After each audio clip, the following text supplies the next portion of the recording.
ഈ ഒരു കാലഘട്ടത്തിലെ കാര്യങ്ങൾ പറയുമ്പോൾ ഇതുപോലുള്ള വിഷയങ്ങൾ എടുത്തു വെച്ചുകൊണ്ട് ലക്കും ദീനക്കും വലിയ ദീൻ ഇത് പറഞ്ഞാണ് തടി തപ്പാറ്. എനിക്ക് ഞാൻ താങ്കൾ വെല്ലുവിളിക്കുകയാണെന്ന് തന്നെ കൂട്ടിക്കോളൂ. അങ്ങനെ നിങ്ങൾക്ക് നിങ്ങളുടെ മതസൗഹാർദ്ദം അതല്ലെങ്കിൽ ഒരു മതേതരത്വം ഇതൊക്കെ ഉയർത്തി വെക്കുന്ന രീതിയിൽ നിലനിൽക്കുന്ന റദ്ദാക്കാത്ത ഇന്നും ആശയപരമായിട്ട് നിലനിൽക്കുന്ന ഒരായത്ത് ഒരെണ്ണം പറ്റിയില്ലെങ്കിൽ ഒരു ആയത്ത് കൊണ്ട് തന്നാൽ നമ്മൾ ഈ പണി നിർത്തുന്ന എനിക്ക് പറയാനുള്ളൂ. ഇസ്ലാം അടിമുടി നോക്കിക്കഴിഞ്ഞാൽ അന്യമത വിദ്വേഷമാണ്.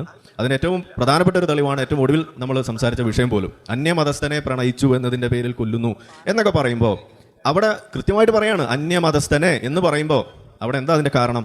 ആ ഒരു വേറൊരു മതത്തിലേക്ക് പോകുന്നു. മിശ്ര വിവാഹം വർദ്ധിക്കുന്നു, മതപഠനം അനിവാര്യമെന്ന് പറഞ്ഞത് സമസ്തയുടെ നേതാവാണ്.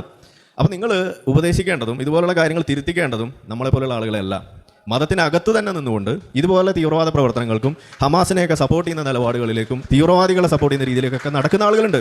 അവരെ പോയിട്ട് തിരുത്തൂ. അവിടെയാണ് നിങ്ങൾ നിങ്ങളുടെ ഈ ശൗര്യം കാണിക്കേണ്ടത്. ലക്കും ദീനക്കും വലിയ ദീനൊക്കെ റദ്ദായതാണെങ്കിലും കള്ള ഹദീസ് എടുത്തു വെച്ചിട്ടാണെങ്കിലും അവരെയാണ് നിങ്ങൾ ഉപദേശിക്കേണ്ടത്.